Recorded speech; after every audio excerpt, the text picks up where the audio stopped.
On TikTok, please tap the live, send me hearts. I live for that. Yes, bitch. I got my notes. Okay. For those of y'all in YouTube land, Instagram land, Facebook land, hello. My name is Aeon. Welcome back to another installment of AeonEsq Live. Today I will be doing my impressions of the finale of the season 7 reunion for Chasing Atlanta. If you did not catch my review for part 2 that I did on Tuesday, please do that. I was very low energy on that day, but I did the best that I could. So shout out to everybody that has shown me love Yes, the name is the same on YouTube. It's AeonEsq 88. I'm currently live there right now. And if you go to my YouTube page, you'll see the graphics that I'm going to use because there will be graphics. But shout out to everybody that was able to watch the live that I did on Tuesday. Not some of my best work because just I wasn't my energy was not in the best space on Tuesday, but I said that I would do it and I'm pushing through and I am here again. I'm in a little better headspace today. I just got finished watching part 3 of the Chasing Atlanta season 7 reunion. And bitch, I was entertained, bitch. I was entertained. Chasing Reality LLC. Y'all did y'all big ones. I got my life. I got my life. We're going to talk about the things. As you know, it's six. What does that mean, Max? It's six bad, one soft. What does that mean? Tap the live on TikTok land. Uh Y'all did y'all big one, Chasing Reality. Y'all really did y'all big one. I think y'all could have gotten away with splitting this back half up into two parts, but I get it. Y'all wanted to get the season done and over with, so I respect that. But it was really good. We finished some of the storylines that we needed to finish. We got some good conflict, and I got my life. I got my life. Um, I just want to reiterate that this review, this will not be like a typical like scene by scene, clip by clip review. That's not necessarily my style when it comes to these things. I just like to watch and then let things bubble up. I take notes and then we talk on here. Maybe it might spin out into other conversations. Maybe it may not. But all in all, I think this was an amazing conclusion to a very epic reunion for season 7. So before I get started, it looks like we have some commentary already. So let me bring the comments on the screen. Oh, hey, Mocha Minutes. What's going on? Mocha Minutes, didn't you have commercials for Chasing Reality stuff? Your name looks familiar. But welcome to the platform. I'm so happy that you're here. And we about to get in. My goal is to not be on here. Well, to be on here for probably about an hour, and then we can breeze out. I have other things to do. As you can see, the people that can see me on TikTok, you can see the sun outside. It's beautiful. I got to go out. I did so many things yesterday. I read, I worked. I have a new spiritual coach. I'm on this new spiritual journey that I'm on while I'm unemployed to just keep my spirits up and keep me focused on what is next. I went to Memorial Park. I walk around. Everybody knows that's one of my favorite parks in the city. I came back. I cooked dinner. I took a shower. I went to the supermarket. I bought food. I did a lot yesterday, so I'm taking it a little bit easy today. But I do have some work and some things that I have to do after I get off of here. I'm in the process of planning for a move. Doing that as an unemployed person without pay stubs is an experience. Maybe I might talk about that at some other point, but I'm committed to moving forward and I'm committed to pushing through. Okay, enough about me and my personal life right now. Let's get into the things. I want to start here.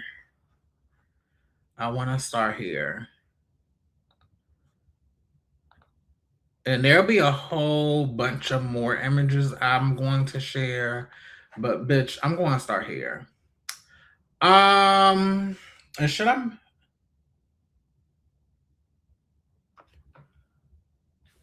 Child, TikTok is playing games. TikTok is trying to say I'm exposing my body. So let me just get y'all in on the face so I don't get banned on TikTok. Also, if you on TikTok, please tap the live. Thank you. I appreciate you. Love you lots. Let's start right here. This particular season of Chasing Reality, there has been a lot of transphobia in the comments and I think in the fandom that I have noticed. I've been watching Chasing Atlanta since season 1, so I've been in on the ground floor.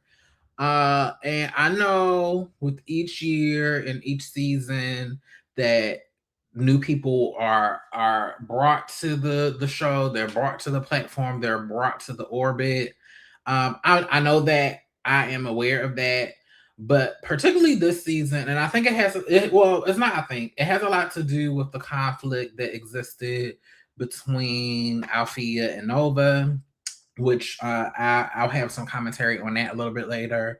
But because of the breakdown of that commentary, from what I observed, particularly in the comments and in the fandom, a lot of the cis women cast, I mean, not cast, the cis women fans in the comments have been particularly casually or overtly transphobic in ways that they didn't need to be. And not to say that there ever needs to be a time where there is an excuse for transphobia, but it seems like in this particular season it was incessant. Like it was incessant in the comments. So my first note that I have, especially for the new people, especially the cis women that are joining the ranks, please understand that, from my opinion, and I don't give a damn how nobody feels about this. This is my opinion. This is how I feel about this. Chasing reality, Atlanta. This is not to discount nobody else, but let's be clear. This is a brand that Femme Queens helped to build, and Femme Queens helped contributed to the foundations of what this is. Not only the foundations, but the expansions of it. At every turn, there is a trans woman, a femme queen who is at the crux or at the core. So if you're going to come here and come into this particular place, show respect. Like, show fucking respect. And this is not to take up for Nova. And we'll get to know. I'll get to Nova towards the end of my commentary. But just because we have the inclusion of the first cis woman as part of the cast, and I think that's great. And let's be clear, trans women in this space are always going to be at the center of everything. So you just have to show respect, and you also have to know that transphobia is just not an option. It's just never going to be an option, and it's just never going to be okay. And it's just never going to be a situation where we are prioritizing cis women, or this is how I see it, where cis women are going to be prioritized in a space that trans women built. It just doesn't make sense to me.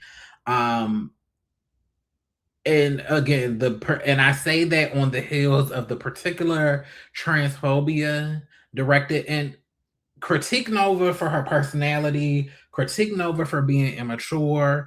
But even it wasn't even towards Nova, it was also towards Tony too, because this particular season, Tony acted outside of the perfect respectability personality that people were accustomed to in season 6.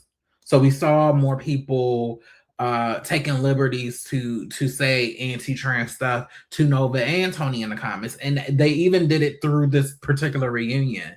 And when I came in watching the reunion, and I read through the comments on the current video, and there's a lot of comments on there, and they're like, y'all are attacking Althea, and how dare y'all. I was under the impression that Nova and Tony was body slamming Althea all through the all through the reunion. They resolved their issue, they had a conversation, and they moved on, but it wasn't this heightened thing. And the thing that makes it heightened is that y'all are watching a queer platform that black trans women had a large part in helping to build and to elevate.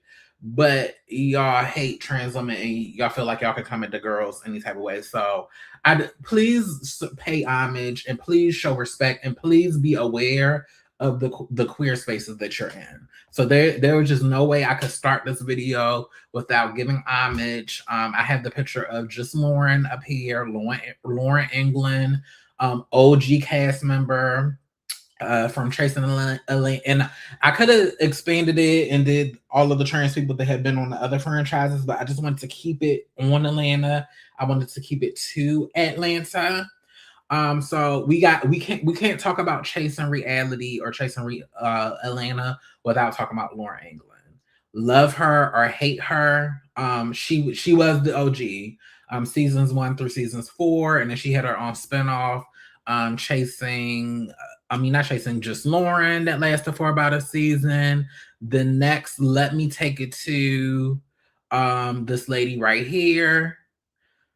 T.S. Lil Kendra, musician, cast member from seasons 3 to season 6. Very play in every season that she was in, had a major storyline, major conflict, helped to elevate the drama in the show, helped to show the vulnerability of the trans girls in the show. Play a major part in the Chasing Reality that you see right the fuck now. So again, there's just no way that we're going to sit here and again, this is no shade to Althea. It's yeah. Let me make that smaller.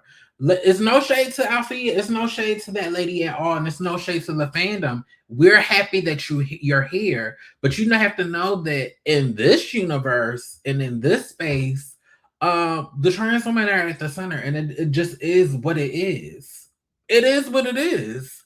So we just have to pay homage, and you have to know that in this particular space, in this queer space, that we're cultivating a space here where we protect our girls on screen and in the comments. Let me see. Child, give me one second. Give me 1 second. I'm gonna restart my live one.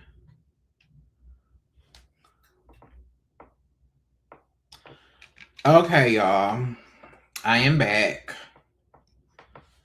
TikTok is doing the most, bitch. Okay. I'm back. So let's go to the next girl. Let me also pull up Lauren's season 4 image when she was still on Chasing Elena.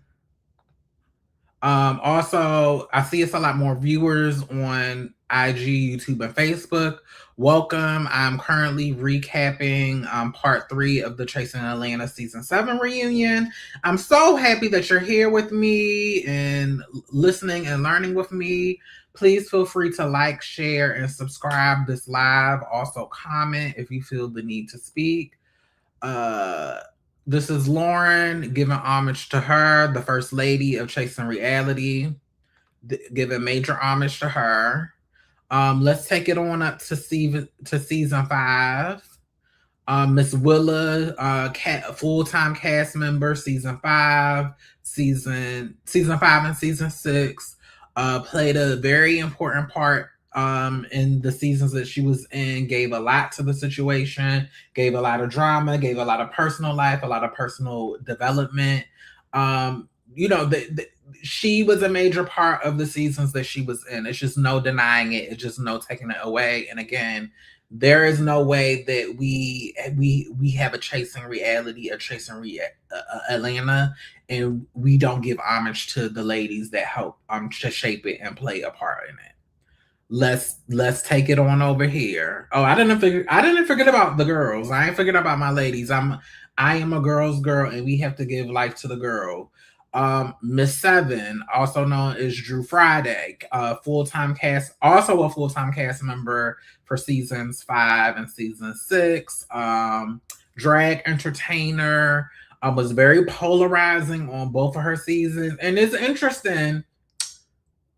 There are things that previous trans women cast members across the franchise have done that are way worse than the things that Nova did this season. And Nova's did some very horrible things this season. We will get to it. However, more egregious things were done, and I don't recall when I was watching the episodes in real time and going through the comments and seeing the comments, people feeling comfortable to have an issue in particular with a trans woman and call a trans woman he and do all of the things that y'all was doing in the comments. I've never seen that. I'm back on TikTok. Please tap the live, tap the live. I appreciate the live. Send me hearts. Okay. And then let me take it to this last girl that I'm going to highlight. And I don't think I've forgotten anybody, but if I have, charge it to my head and not my heart. And also, I said I specifically wanted to focus on the ladies from Chasing Atlanta. I am aware of all of the dolls from across the Chasing reality franchise, but I just wanted to focus on these ladies. Have to highlight my girlfriend, Miss Berlin. Shout out to you, honey. Full-time cast member for season 6 and seasons 3. Also full-time cast member on the mix in the mix with Twix. So again, they can add 10 cis women to the cast for the next season of Chasing Atlanta. That's perfectly fine. But let's be crystal clear. This is a house that Black trans women helped to build. And we're not going to erase them. We're not going to downplay them. We're not going to act like they don't contribute to the situation. And we're not going to erase them or allow them to be attacked unnecessarily. So I just wanted to start this video with that because a lot of y'all was wilding in the comments. If Althea does decide to come back, I want Althea to come back. I feel like Althea has a story. Althea has a lot of growing to do. However, let's be clear. Chasing Reality is a queer platform and it always will be. And you're not gonna have anything Black and queer, and Black trans women don't have nothing to do with it. So please show respect. Please show respect. Please show homage. And also, did I have a picture of Tony? I don't think I screenshotted a picture of Tony, but definitely shout out to Tony and Nova. I don't think I need a picture because they're right now. We're talking about them right now, but I definitely want to give a shout out to the OGs and the girls that helped to pave the way. Definitely wanted to give a shout out to them. So let's go here. She says she's not coming back for season. People say a lot of stuff. I'm pretty sure now that everything is dying down, additional conversations will be had. I hope that she comes back. I hope that she comes back. I felt great that even after part 2, Althea and Nova had a conversation like I knew they would. Y'all was chewing. Nobody chewed me up, but I knew what I saw during the first 2 parts of the reunion, where Nova was there crying because what she put out into the universe is not what she wanted. And the people were chewing her up. Like I knew from watching her reaction that she really felt bad for that particular situation. I can't speak for other situations, but for that situation, I could tell that she really felt bad. And usually when somebody feels bad like that and they are very remorseful and they're looking inside, and there's an opportunity for amends, which happened at that reunion and which happened again. So being that they squashed it, I hope that Althea comes back. I definitely think that there's a place for Althea. She says she's already not coming back for season 8. If you're watching on TikTok, please tap the live, send hearts. I definitely appreciate that. Maybe someone can comment her reconsider. I'm pretty sure conversations will be had. Like I said before, now that the season is wrapped, hearts will soften, and we'll see. And if Ondario is smart, they should start filming like in 2 weeks because it's a lot of teas, it's a lot of juice, and honestly, I think in a perfect world, the entire cast could come back for season 8. Like, and I don't think for Chasing Atlanta, I don't think they really need to. Like, let's be real. They have a really well-rounded full cast, and also a lot of people's stories are unfinished. A lot of people's stories are unfinished. So in a perfect world, I think all of them could come back. Even Tony. I think all of them could come back. Okay, she said that in the comments for part 3 of the promo. Yeah, we just want to manifest that we're going to manifest that Althea has some more time to sleep on it, and she has a change of heart, and also that she is not around a whole bunch of turfs that's steering her in the wrong direction. So let's get back to my notes, my commentary. 2. And do y'all want, yeah, let's see if we can do a clip. Let's see, it's only right. Let's see if we can do a clip. There's Kimber Burrell on my home screen, excuse me. Let me see if I can find it real quick. Bear with me.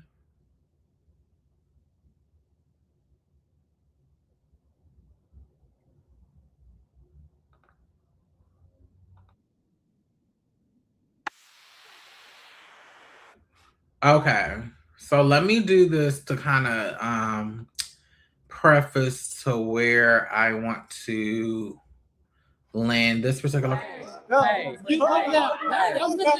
Don't put that on fire. Nobody saw it, but Tony, you didn't even see it. I knew what I did. Okay. Send her back on me. I apologize to her. We had a conversation. And you also said in the clip, I'm a woman for real. I do feel like you're trying to like avoid it. I feel like she keep picking, and I'm trying to figure out why. I don't You keep understand pressing the issue, and everybody else condoning it. Like, they do. at the end of the day, I'm a woman for real. Like, bitch, I've been respectful the whole time. I've been respectful. I'm tired of being respectful. No respect. You ready? Ain't nobody saying shit. Wait. You said there was nothing wrong with that. Did you forget? Did you forget you got on a review? Did you forget? I can't do it. I gotta go. On a review and said that nothing was wrong with that? You said nothing was wrong. Okay, so I'm gonna stop it here, and then let me.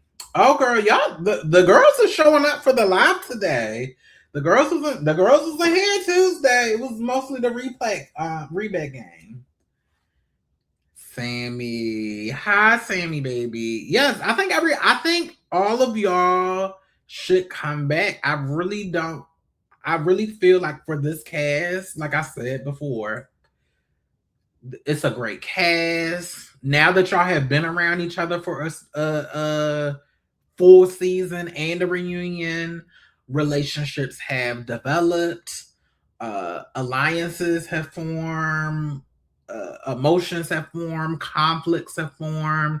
I just think logically, I don't think it's smart to start from scratch again for a whole new season. We already went through this reboot process. We might as well see it through to the next season.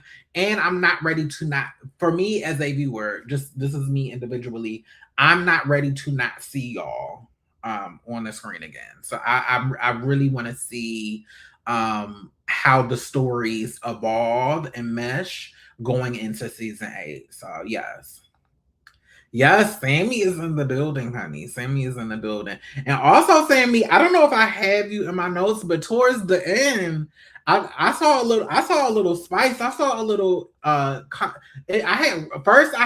be honest, I had wrote towards the back half. I'm like, I'm not seeing no action from Sammy and K-Star in this section. What's going on? What's happening? And then as soon as I wrote it down, that's when it was kind of like it wasn't like a deep conflict, but you was going back and forth with K-Star and I think kind of with Tramel. So I was like, I wanna see what happens going into season 8 with that as well too. Yes, we need to see that. Like I said, Ondario needs to be filming for season 8. The contracts need to go out and filming needs to start now. Headed into Pride season. What a better way to start off season 8. And season 8 don't gotta come out until next year. Like, let's be clear. The season don't have to be rushed, but filming can start immediately. Let's be clear. Sammy, I can get a little spicy if need be, but I'm typically very chill till you push me out of that space. Sammy, aren't you a Sagittarius? If I'm not mistaken, you're a Sagittarius. I think you are a Sagittarius. And if you are, I totally get that. We have the fire in us, but usually it's the last resort. We try to we try to be slow to anger. Okay. I get where you're coming from. I'm the same way. I'm a December Sagittarius, December 2nd. So we are the opposite of our sister fire sign Aries, where anger is the last thing that we do. Whereas Aries, anger is the first thing that they do and they think later. So I totally get where you're coming from. Okay. So we just saw the clip where between Althea and Tony, there was some unaired footage where at the pole dancing class where Althea made some comments. And those particular comments, I could see how. Oh, we have the same B-Day. You know what? Child, I'm going off tangent. I've been meeting a lot of people this past year, and we have the same B-Day. So here in Houston, this is other Black trans woman that I've started developing a friendship with, and we've been like hanging out and doing stuff. And I actually knew her a year before we started like hanging out and doing stuff, just like through community.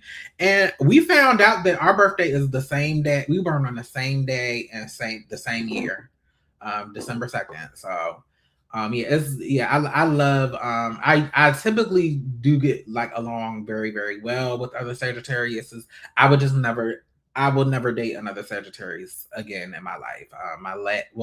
My second to last major relationship was a Sagittarius man, and I will never do that again. But as friends, I love Sagittariuses. Okay, back to what I was saying.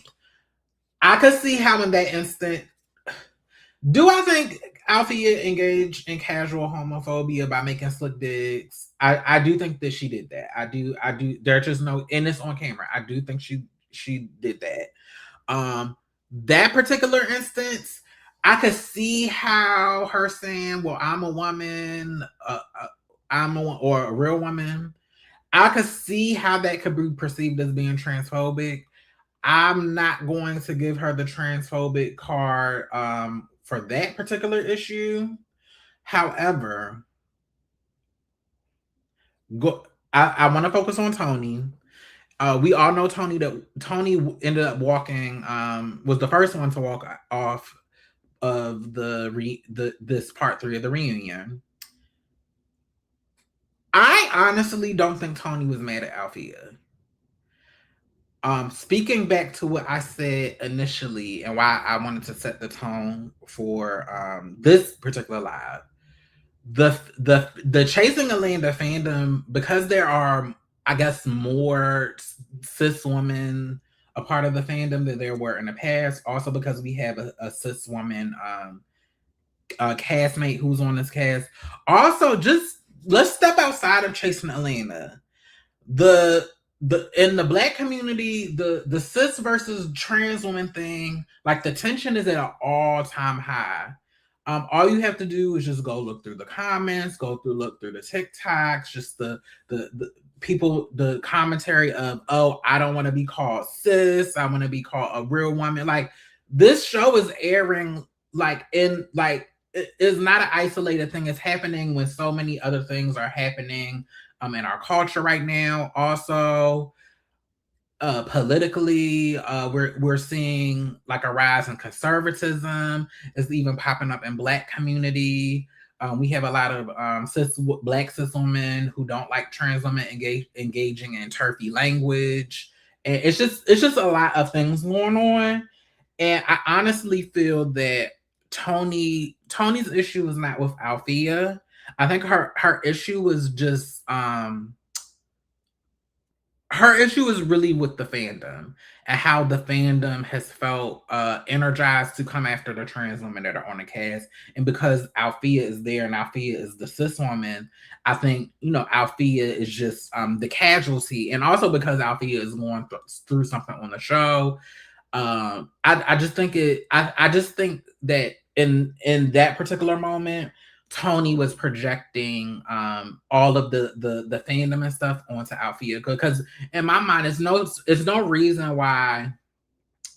There's no reason why one, Tony had to leave, and why two, Tony and Althea couldn't have worked through that, because again, the conflict truly lies between Nova and Althea, and from what we saw as the episode played out, they had already squashed it, and they were able to squash it again.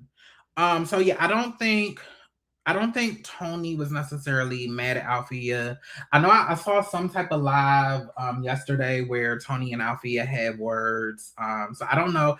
I try not to bring, like, I do watch the TTBs and the other stuff from time to time, but I do understand how sometimes that is because so much behind the scenes tea and other stuff like transpires, sometimes that can tarnish my viewing experience, and sometimes I just want to focus on what is given to me on the show. But I understand how that can shift dynamics and change narratives and stuff like that. But yeah, I think Tony's anger in that moment was misplaced. I wish Tony did not leave. I wish she would have been able to stay there and just work through it and get through it. What I said in part 2 of the video, even though Althea did what she did, Althea genuinely does seem open to resolution. She does seem open to repair and resolving it, and I do think this is something that could have been resolved. But I wish Tony didn't leave. But I really think I really think the fandom has gotten more toxic in that particular way. And Nova didn't care, because Nova, later in the show, Nova had said she already knew that the cis woman was after her and was attacking her, and she just disengaged completely. And I completely understand, because Nova was the villain of the season. But I think when at first, while the season was airing, the people kind of left Tony out of it. But as Tony became more vocal and Tony had more opinions, then the fandom started to turn against Tony. And I read it in the comments for myself. So I just really think that Tony's reaction, I don't think it was really about Althea, but Althea was there. And I wish Tony would have stayed, but I understand why she left. It looks like we have some more commentaries. Sammy, it sparked a great debate, but there's a lack of understanding and respect via the viewers. Yeah, the viewers are toxic. I think I made a note about that, but yeah, the viewership, I'll say the viewership has evolved. But again, this is not the first season of the show. This is season 7. Way worse things have went on at the hands of trans women, and they were not misgendered. They were not miscalled out their names. So like, it's just like, why is that happening now? Let me go to the next comment. They could have worked through that. They just had to listen to each other. Yeah, I think they should have. It should have been a breathing coach on that reunion set too, just to, before they went into their tangent, just take a few breaths to get the oxygen in your brain, so we can breathe, we can pause, and then we can say the things that we need to say. That contentious TTB live makes more sense because she left so early in the reunion recording. Yeah, I think that the live that I saw happened after they recorded this particular this part of the reunion. But I wouldn't be surprised if there were more lives in between them, because it's no shade to TTB, but TTB do be stirring it. TTB be stirring it. And then I don't know what happens on with JT. I know JT and K-Star have a live. I've watched their lives in the beginning. I don't know if anything happened on there. And I know that Harviana has a live, and child, it just be a lot going on. And it'd be too much for my spirit. But yeah, let me go to my next note. I have to give a shout out to my sister Dominique. So let me pull up part 2. I know a lot of people, and I'll say it again. Dominique is my personal sister, and also Dominique is she's doing fine. She's doing good. She's in great spirits. So I definitely wanted to put that out there. I want to give props to Dominique. I know the first two parts were chaotic, and I know my sister was late coming to the situation. My sister is late coming to everywhere, but I want to give props to what she did because I believe, particularly speaking to the Nova and Althea situation, because I know her and I have experience as someone that has held spaces and that has set spaces. She set the ground for that type of resolution between Nova and Althea to occur when it happened at the end of this actual part 2 of the reunion and when it occurred again. Like fertile ground had to be set. And I want to go back particularly to part 2 where Dominique said that there could have been a world where the cast could have been a support for Althea, and that included Nova.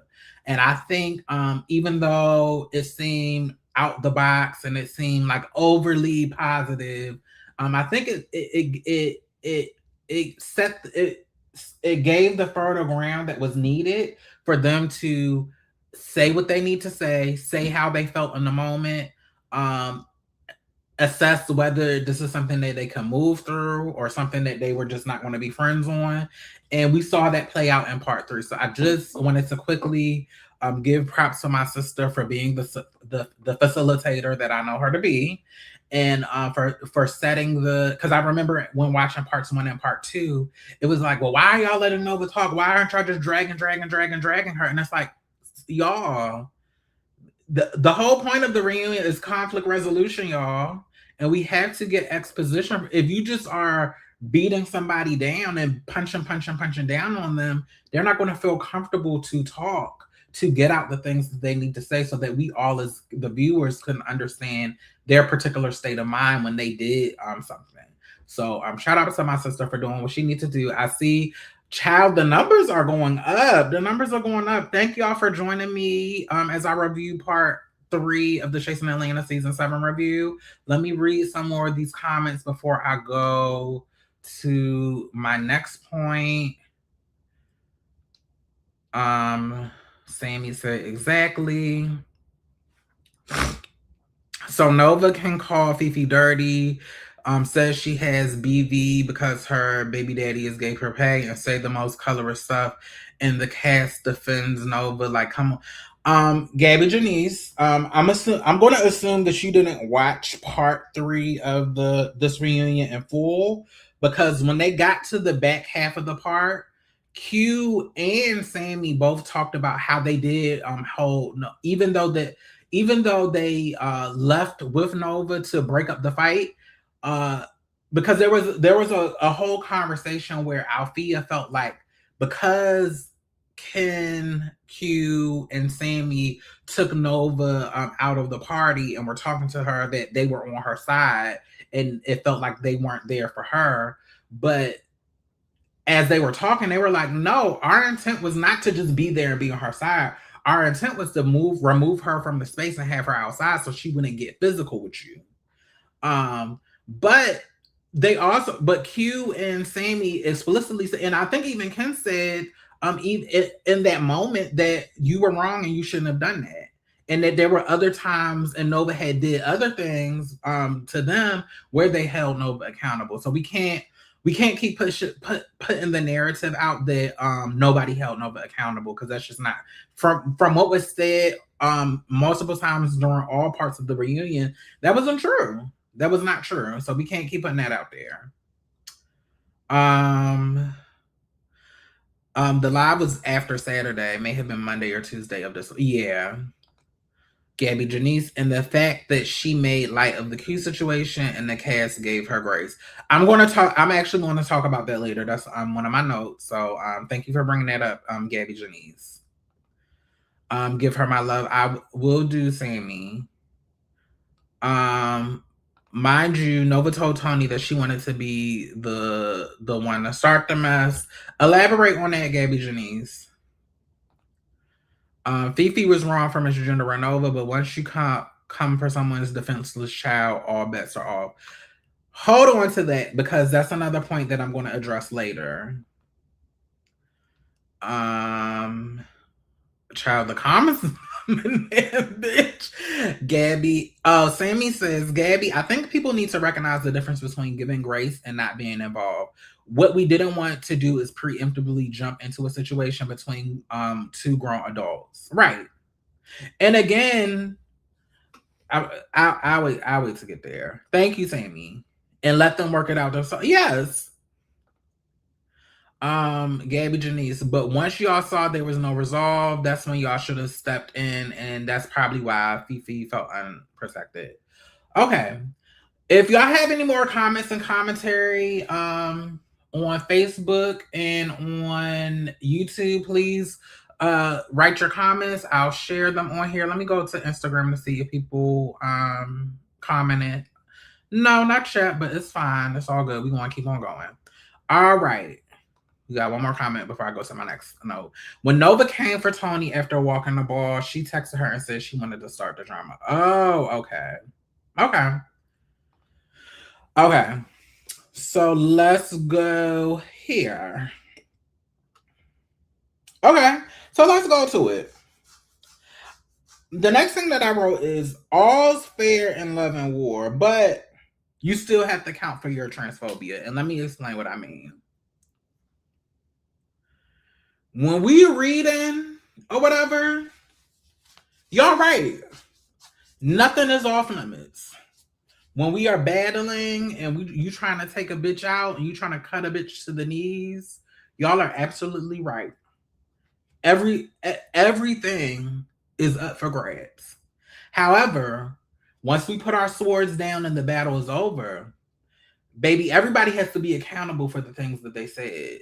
So no one is exempt. So Althea, if you said some casually transphobic stuff or you said some transphobic stuff, we calling you down to the carpet. Where did this come from? And let me know if you are this amenable person like you say you are. Why is this the first thing that you went to when my transness had nothing to do with it? Nova, why are you going around throwing out Redbone? Why are you talking about Althea name? Why? So ain't nobody saying, nobody is trying to police what people try to say. But when you throw something out there, you better be able to explain why you said it and how and all of that, because the camera is recording and we're all going to see it. So that's the fairness I want. If you want to be transphobic, you want to be colorist, you want to be fine. My thing is be able to stand on it and explain why you did it.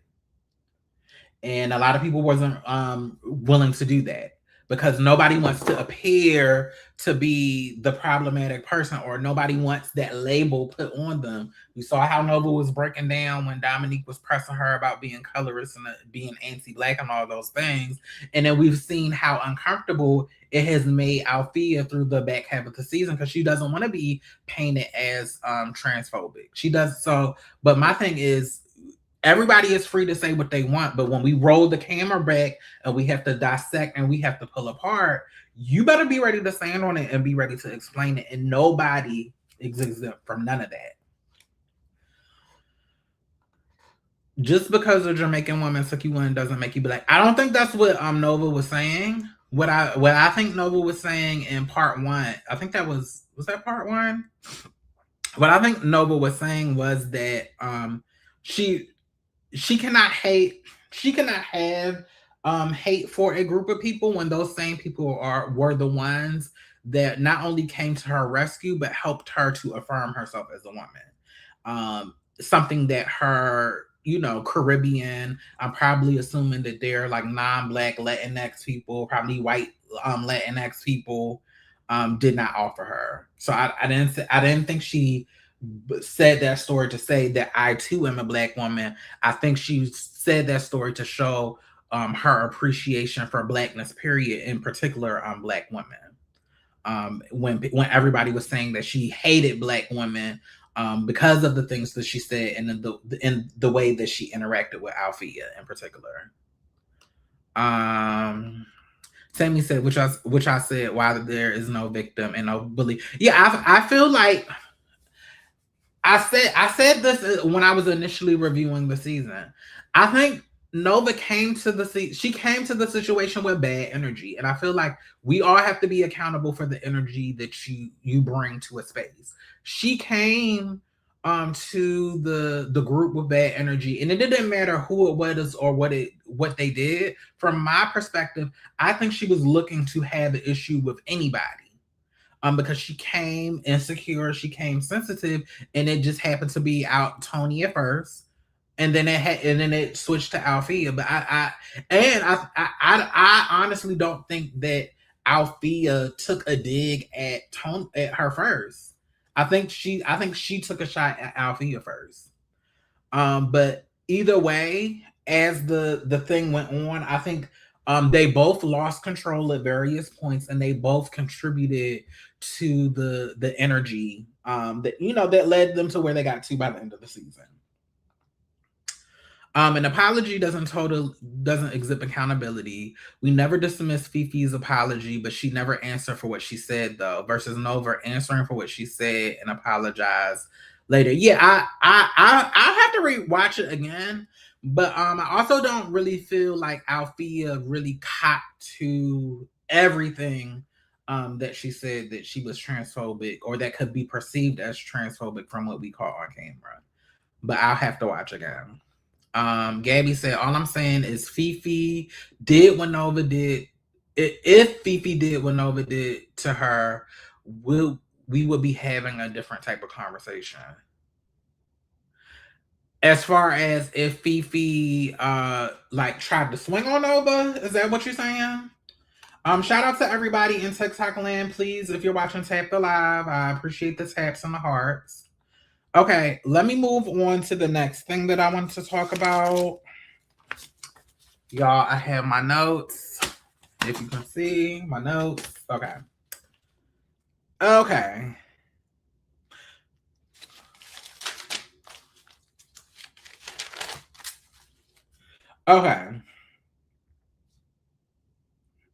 Okay, I want to say this too. Keeping with the transphobia conversation. I feel that the transphobia that was present in the fandom during this particular season, I really feel like it has distorted y'all version of events when it comes to the Althea Nova situation, and particularly Althea's performance at this reunion. Like I said, when I was reading the comments before I pressed play on the reunion, y'all had me thinking that Nova and Tony was body slamming Althea, and Althea was defenseless and crying and flailing everywhere. But Althea held her own. Like, even through it all, she held her own. Althea wasn't crying. She didn't get up and run off set. She was, willing to go back and forth. She had a couple of moments where she got elevated and stuff. Everybody does during an argument. But Althea was able to hold her own. And people weren't dragging and attacking Althea in the ways that y'all made it out to be. And that's why when we talk about implicit bias, and let's keep it to transphobia, sometimes when you haven't done the work to unlearn that transphobia, it can skew how you perceive or how you remember certain situations, to think that something was an attack when it wasn't an attack, to think that something was an assault when it wasn't an assault, to think that somebody was doing something when they were doing the opposite. So I think that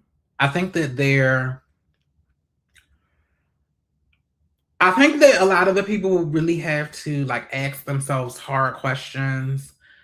Why is it okay for Althea to have an opinion, for Althea to do certain things, or Althea to exhibit certain behaviors, but then when Tony, who has been known as the peacemaker or the centerpiece, she has 1 minute of frustration, we're ready to throw her away or dispose of her. Just for having a difference of opinion or for getting heated in ways that we weren't willing to dispose of Althea. And from what I could see, even though, Althea went through the fire, at no point, at least for me, have I wanted to see Althea just eradicated from the cast. I think Althea was a very important part of the season and should be a part of this cast and move forward. But why wasn't that same grace given to Tony? Why isn't the same grace given to Nova to see her as this young person that has these problematic personalities that needs rooms to grow, that need rooms to evolve? And I really think that it's an opportunity for the new viewers to really kind of question some of that stuff and possibly get on the path to unlearning that. Because in my opinion, it is distorting your perception of how you're remembering and viewing certain things to be more harmful to Althea when for my opinion, it was not that harmful. So that's a point for conversation. Y'all can agree with me. Y'all can disagree. That is fine. I'm open to discourse on this, but I think the transphobia got y'all got y'all misremembering things that didn't happen. But let me go to the comments. Nova saw that when she started with Tony, that didn't stick, so she chose the weakest link with Fifi. Everybody is redeemable, including Nova. I told a friend of mine I saw Nova so different in part 3. It's softening me on her, and I want her to come back. And I also continue giving my grace to Althea. Yeah, and also this is not to say that Nova is not going to mess up again. Like, trust and believe, Nova is going to mess up again. In fact, she did mess up again. We'll get to it, but there has to be room for people to grow and people to learn from what they did. Like I said, when I review part 1 of the reunion, it'll be in 2028, it'll be 20 years of me like living in my transition. In 2008 Brianna was a hot mess. 2008 Brianna that lived in Baltimore, my hometown, I'm a totally different person. I see the world very differently, and things that I did, mindsets that I had back then as a woman, don't serve me now. But I had to have room to grow. I had to have room to mess up. I had to have room to meet new people, build friendships, fall out with people, have moments, and grow from stuff. And again, Nova is very young, and I'm not even talking about like physical stuff. I'm talking about her mind, her state of mind. She's young. What y'all need to understand with trans people, whenever people transition and they start moaning, it's like when you start moaning, you're going through like a whole second puberty. So you're literally starting from a teenager again, and so like she needs room to grow. She's going to look back on this stuff and be like, why did I do this? Even with Lauren England, who I started at the top of the show with, she was a hot steaming mess on the show on season 1. She was the villain on season 1 of Chasing Atlanta. And I remember when she was doing like the side videos for her reality show, and when they had her look back of clips of herself from season 1, she broke down into tears because she said, I don't even recognize that person that I was. I was depressed. I was sad. I was so miserable. So like y'all gotta give y'all have to give it's the same conversation. It's the same conversation that we're having when it comes to black little girls in general and prom, and giving girls opportunities just to grow and just to celebrate, and not trying to punch them down to the ground, y'all. Like, come the fuck on, y'all. Their makeup scenes made me happy and gave me hope. Yeah, I was very happy to see that they had that moment and that it was captured on video. But I knew watching that something like that was going to happen. It was going to happen because, like, going back to my note, Dominique set the ground for that to happen, and I'm glad that it happened. And I'm glad when they were able to get back to that again on this part.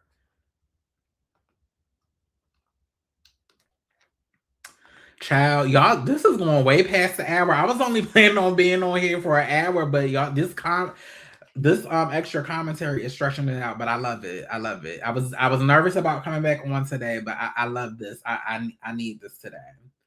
A lot of what we're saying were educational moments, and not to attack her. Yeah, I don't agree with the transphobic comments. Like, it's okay to disagree, but that took it too far. Yeah, I agree with that, Gabby Janice. She treated them just like they treated her because she's straight. They felt pressed. Explain more, Jahai Harper 1683. Give me more context. As a new viewer, it took a very dark turn and real quick to the point it overshadowed everyone else. Yeah, but again, if you are somebody like me that has been a viewer from the beginning, Chasing Reality has had way darker things that have happened on the show. I'm thinking back to season 4 of Chasing Atlanta, the incident where that big brawl happened and T.S. Lil Kendra attacked Troy's friend with that chair and the fallout from that. I'm thinking back to the season finale of Chasing One of LA when Alicia had to pull the knife out on the child from Chasing LA because he was doing there are so many darker and egregious things that happen that in other brawls that have happened that this should not be like as high up on the radar as people are making it this season. Come on, y'all. That's why Tony should have said, yeah, I wish Tony would have been able to sit down and wait till the end because I am a proponent of if I'm in a situation where my girlfriend is into it with somebody, or no. If my girlfriend is into it with somebody and it's somebody that she has a friendship with or somebody she has a relationship with, I have grown to learn to not insert myself in that, especially if there's an opportunity of them making up and becoming friends again. Because what I don't want to do is put myself out there and do all this and make all these promises, and then you go back and make friends with the bitch, and then now I'm looking stupid because I done said all this shit, and now we gotta hang out. So I don't do that. So I think but also again, I don't think Tony was responding to Althea and Nova in particular. I think that energy was because of what she was dealing with the fandom. Hey Rico, welcome in. You were definitely, I wish you could have been a part of the season. You were definitely missed, but thank you for being in here. I appreciate you. Rico says, I'm not gonna lie, I hate that they brought a hetero bio woman first before bringing a lesbian, and especially someone that wasn't educated in a lifestyle. I understand that. I definitely understand that. Although I think depending on the type of lesbian woman, it could have been the same situation because I have come across some cis lesbian women that are transphobic as hell. So I definitely think we could have been in the same situation. But I also think it could have been a situation where it would have been somebody in culture that does know, because I do have a lot of close personal friendships with Black queer women, and a lot of them have helped me and stood in the gap for me. So I totally get that. Rico also says the only reason this is so polarized is because it's with a cisgender woman and a trans woman. If that was not the case, it would exactly. Because we've seen trans women in conflict on the show with other trans women. I'm thinking about, again, going back to season 1 of Chasing LA, Alicia and Jayla J, they got into it first before they buried the hatchet and came together as sisters. And then we've seen various configurations of when I think about the feud in season 4 between Lauren England and Kendra, that was a thing. And also we've seen various butch queens versus trans women in various iterations. So like if you are aware of this platform, or you are aware of what could happen, then you would know that conflict is definitely a part of the recipe. Nova tried to fight this woman. No apology. Insulted her first, didn't apologize. The story, oh, Fifi never apologized, is crazy. Okay. Kenwood crying was valid. Being in the room and everyone was arguing can be overwhelming. Yeah. And I don't think I have that as a note on here, but that made me sad that Ken felt that way. I have definitely been in that situation where you have cried because it is overwhelming, but also that gave us another side to Ken too. I really like Ken's performance in this part 3 of the reunion versus the first 2 parts, and I liked his look. The look was worlds better than the part 1 and 2. But I like that we got to see that, even though I hated to see Ken in pain like that, because that was real. Like, those tears were real. You know, I'm glad that it was included as a part of the collection of everything that happened during this last part. Pit Stop 1998. We learned more of the BS Nova was doing last night. Fifi shouldn't come back on the other side of the couch that don't like her. Tony said the whispers out loud. Okay. You're definitely right. We've seen darker things on different seasons, and plus, I don't think I would have fit this in this season. Well, Rico, I hope that there is a world where you're able to come back to the cast, or if Ondario and the production team decide to do like an ultimate girls trip style All Stars cast. I would love to see you in the mix. I still have questions about you and K-Star's relationship. I don't follow all of the things. I don't know what happened, but it would be interesting to see both of y'all on a season. But even if that's not the case, I think you would be a good fit for the seasons, because I think you did 2 seasons, season 5 and season 6. You were a major part of the storyline, and I don't feel like we got closure on your storyline. So I would love to see you back in the mix, whether it's a full-time cast member or they do like some like a girls trip or some type of all-stars mashup. But I would love to see it. Renee Kennard, 7586. This season was a teachable moment for everyone. Each part of the LGBTQIA have different nuances. They do. But also, we are a community, but we definitely have sub-communities within our community. Yeah, yes, we do. LGBTQIA. Excuse me, y'all. Excuse me, my sinuses. Okay. Let me go to my next note. Okay, let's get to it. And I think I already said this before. My next note. Tony, stop leaving, girl. Stop leaving. Stop leaving. I just, I know stuff got heated, but that was kind of your theme this season, girl. You hit it one too many times. I just need you to stay at least until the scene or the situation concludes itself. But no, please don't leave, girl. Don't leave. Just stay with us. So let me go. I think we can do 7 and 8 together. Tramel needs to come back for season 8. Like, y'all already said that. I already said how I feel like all of the cast members needs to come back, but Tramel did his big one in part 3. Oh baby! So when I did part 2, I closed it out by stating some of the things that I hope to see in part 3 after we watch the trailer together. And a lot of those things revolved around Q and Q's various conflicts that he had with people.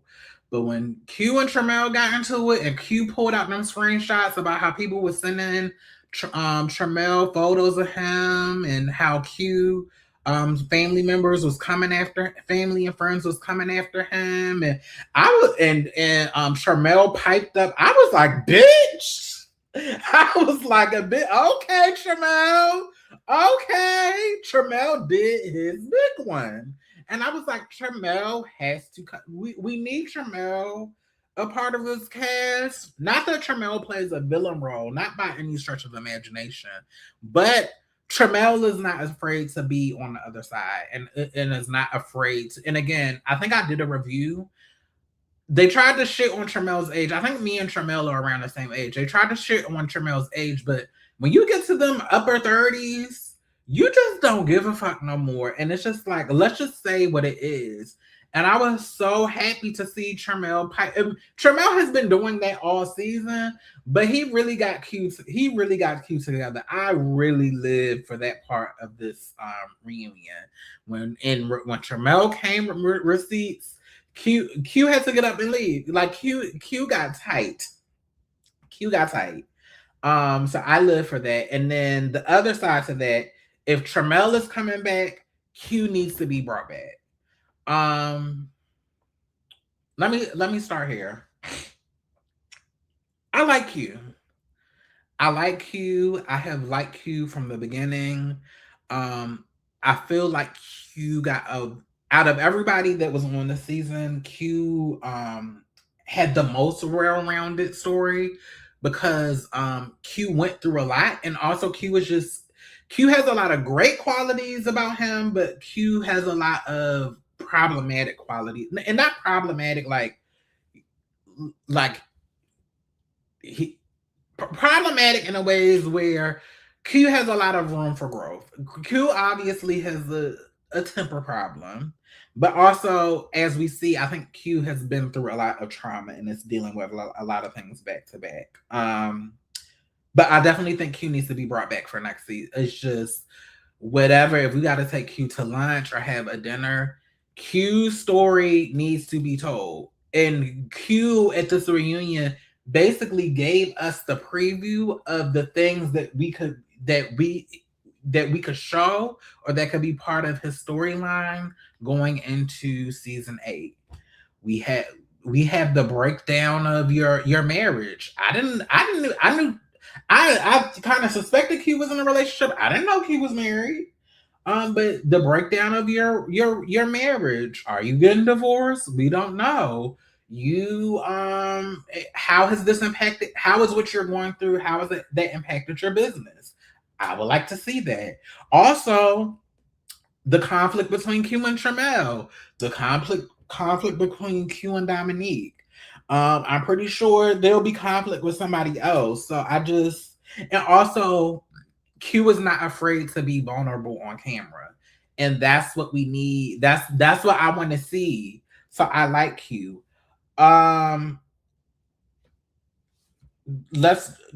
This also came up when I was thinking about Q. Nova, you dead ass wrong. You were, and I saw that you apologized quickly, and there have been multiple apologies, but you were dead ass wrong for making light of Q's sexual assault and posting that story on Instagram. You were dead ass fucking wrong for that, especially thinking about how rampant sexual assault is when it comes to trans women, whether we are locked up or we're not locked up. Like you were dead ass wrong for saying that. I'm glad that you apologized for that, but girl, you was dead. And again,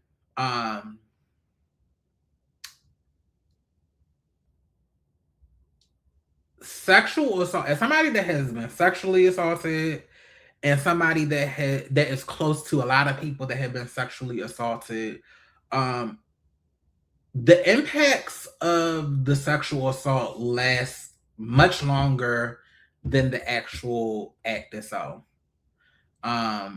People live, like Q kept on saying, when you go through something like that, it changes you and it ripples through every area of your life. If it happens to you and you have kids, it impacts how you raise your kids. There are so many unseen ways that sexual assault impacts not only the survivor, but it impacts the people around the survivor that we have not even begun to really assess the way the collateral impacts of sexual assault. But just to see how like some of the people kind of glossed over it because there were other stuff that was going on with Q. I think Q was screaming out for help, and Q is still not over that, and Q's gonna be living with that. Is going to be trying to work through that shit for the rest of his life. So I'm happy that we got the moment where Tramel offered compassion, even though Tramel was like, I don't fuck with him, but I would never want somebody to go through that. Dominique, I'm looking at you kind of sideways. Love you down, but sometimes throughout your performance on the show, like I love Dominique on the show, but sometimes Dominique gets into like some petty shit that like takes stuff too far, and it just be like, Dominique, why? But bringing it back to Q and the sexual assault, Nova, you was dead ass fucking wrong. You should not have that shouldn't even came out your fingertips to even post something like that. It's very obvious that Q is still dealing with the impacts of that, and Q is always going to be dealing with the impacts of that. And I hope that Q is in a better space, and I hope that Q can come back to the show, because there's so many people in our community throughout all the letters and all the spectrums that are that have been sexually assaulted and that are still trying to process it and put our lives back together. And I think Q sharing his story and continuing to share a story could save so many lives. So Q needs to be brought back. Q is a beautifully flawed person, but also Q is redeemable as well too. And I wish Q would have stayed, but I understand why he had to go. But I really like Q. Let me go back to the comments. So Rico said there is no relationship. I wish that person the best. Okay, I feel you. I feel you, Rico. Gabby Janice. When Tramel called Q, I called out Q. I clutched my pearls. I did too. I was like, "Girl, what is happening, girl? What is happening?" Q didn't know what to say. Q did not know what to say. Yes, he did. Putting the lives of castmates at jeopardy just because you don't like someone is wild. Carl is the one that put his hands on Q. So having Tramel stalk had me lost for, yeah. And Tramel called that out. It's just like, how you gonna have people attack me, or how you gonna have all this smoke for me when Carl slapped the shit out of you? And Q ain't had nothing to say. Q needs to seek a therapist outside of Swan, because at the rate he's going, it doesn't look good or something. Yeah, I hope, like I said before, I hope that Q, because as entertaining as it is, like, these are real people. This is real life. This is real life, and like sexual assault. It's like when you think about, you throw a rock in a pond and like the ripples just go out. Like, it not only impacts you, it impacts everybody in your orbit. So I hope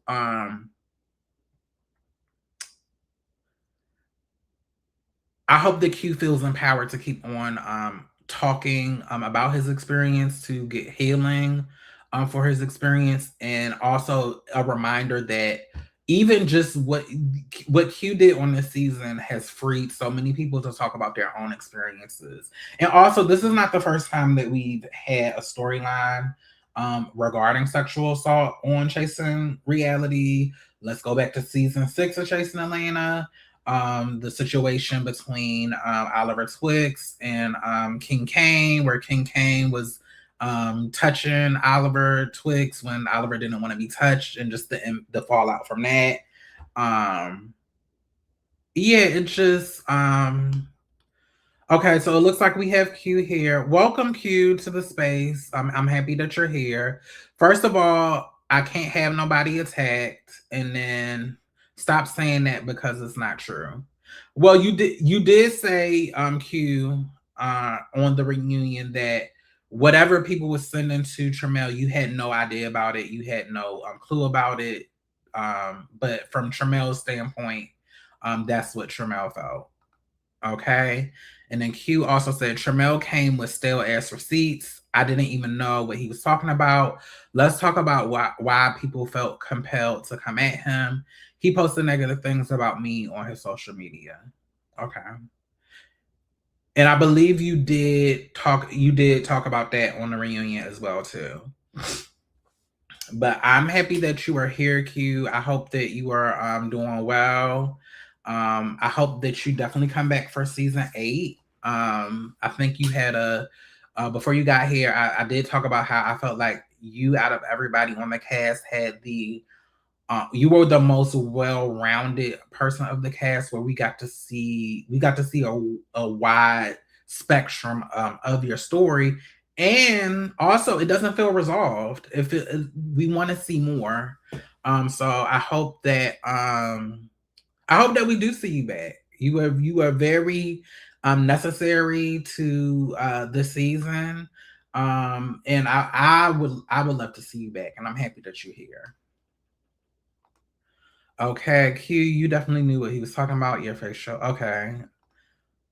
And then Pit Stop, as I said, Carl told me what was going on shortly before, but other than that, I don't think about them after filming. Okay.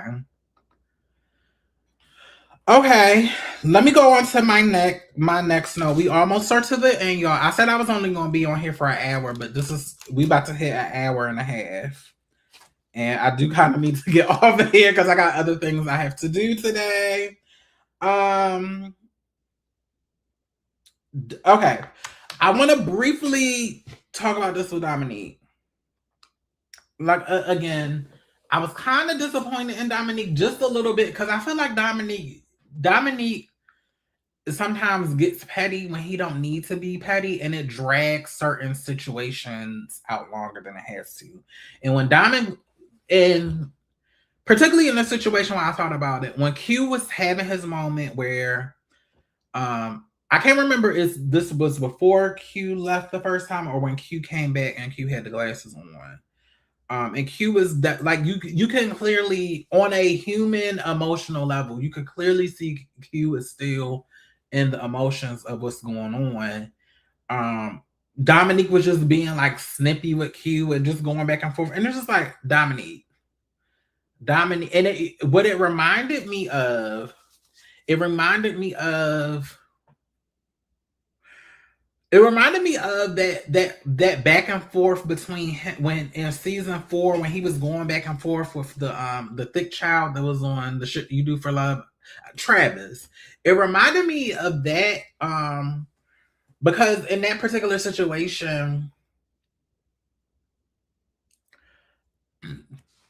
the situation that they had, it's not the same situation, but it was something that wasn't that big for that warranted that response. And then it made me think of Dominique during the season 5 reunion when Dominique was going back and forth with King Payne and Rico. And he kept on bringing up, well, that's why you was sitting on the end of the couch and I'm near the center. I just like to see more mature. Like, if you're going to be the anchor, Dominique, I need to see more maturity for you and more of a willingness to dead certain situations. I feel like you be being petty, you be trying to take digs, and it just ends up being this circular thing. So I was kind of disappointed in Dominique a little bit, but I just had to write that down. Okay, number 10 that I wrote, I already talked about. Nova was dead ass wrong for that post regarding Q's situation. I talked about that earlier, but Nova, you tried that. Like, we saw you apologize to Q, and apparently you had apologized again, but you was dead ass wrong for doing that, period. Like, just period. You shouldn't, like, nobody should be joking about sexual assault. Nobody should be joking about sexual assault, period. Let me see. Q put some more stuff. Q said, let's think about it. So I had people positioned all over Atlanta waiting to find Tramel, of all people. Let's be serious. Gabby Janice, I do think Dominique should have let Q have his moment to explain. This cast has a problem over talking. Yeah, I feel like Q should have had his moment to explain, and I felt like that petty back and forth, it kind of took away from that moment. Who is this pissed off person, bitch? Because you is throwing it to Q. Like, what is going on? Q, we aren't blind, honey. Now what? Nova and Neek. Now what Nova and Neek did was disgusting, but Tramel gave you none of that. Him being petty is the Gemini in hell. We're not gonna put that on Dominique being a Gemini. We know plenty of Gemini, and T.S. Lil Kendrick was a Gemini, and she didn't give all of that. I just think that's Dominique. My number 11, I think I had wrote this before y'all gotta activate it. I did write K-Star, Sam Me, what's going on? Y'all was kind of quiet during this last part, but y'all picked it. That was right before the Tramel thing kind of shifted from Tramel and Q to kind of bring y'all in the mix, and y'all made it hot. I definitely live, so I have to take that back. And then I think the last thing I want to discuss before I get up off of here, no more group chats. No more group chats, no more text group chats, because no shade, that seems like that was the crux of a lot of the issues during the season. Um, who was and was not included in these group chats. Like the whole last 30 minutes of this reunion was drama that arose because either people was in group chats and they removed themselves from group chats, or they muted group chats, or the girls started a sub group chat, and it's just too much. It's just too much. If we can't all talk together on a same group chat, bitches just need to have one-on-one relationships with each other, because it was too much going on. It was too much shenanigans, and it seems like that was the crux of a lot of the issues. All of these mysterious group chats. Dismantle the group chats and stay out of people's lives until after the reunion. Yeah, it was just too. And I am somebody, I abhor group chats. I don't care what type of group chats that they are. I don't like them. All of the texts going back and forth and all of that. It triggers me. I just don't like group chats. So I am a person, if I am put in a group chat, I jumps out the group chat second one, because I don't like group chats. I just don't do that. Maybe it's because I'm an only child. I don't know. I just don't like group dynamics. But it seemed like group chats were the crux of a lot of the issues this season. So we just need to abolish the group chats. I don't know how y'all want to communicate with each other, but yeah, we have to find another way. But those were all of my notes for this reunion. Congratulations to the cast and crew of Chasing Atlanta season 7. This was a great way to conclude the season. This last part was action-packed. No shade for next season. I wouldn't be mad if y'all pulled a season 9 Real Housewives of 11 and gave us a 4-part reunion. It's no shade. I think everybody should come back for season 9. I mean, for season 8. It's only right. It only makes sense. Y'all have good stories. We are familiar with everybody. So just bring everybody back. Just send the contracts right away. Pride is right around the corner. Pride season is right around the corner. June is in a couple of weeks. So corral everybody back and let's reactivate the cameras and get the cameras rolling. Thank you all for allowing me to review this season and review it my way. I have loved building community with everybody. We will be back here again for Chasing Atlanta season 3, episode 1, whenever they release the date for that. If you have not already, please go back to my page where I did a in-depth cast review for Chasing LA season 3. I'm very excited. It's a lot of personalities over there. It's a lot of people that have done web reality before in different configurations. So I think it's going to be some action over there. And I have love for the Chasing LA franchise. But this has been a fun ride. I'm just so happy. I'm so happy. This made me so happy. Dominique is in the room. Hey, Dominique, I had to tug at you just a little bit, but I definitely want you to come back. I love you down. Thank you for holding it down for from season 4 till now. Yeah. If you haven't already, please like, share, and subscribe. I'm on YouTube, Facebook, Instagram, and TikTok. And I will see you all later. And again, congratulations to the cast and crew of Chasing Atlanta season 7. Congratulations on having a successful season. And we will see y'all for season 8.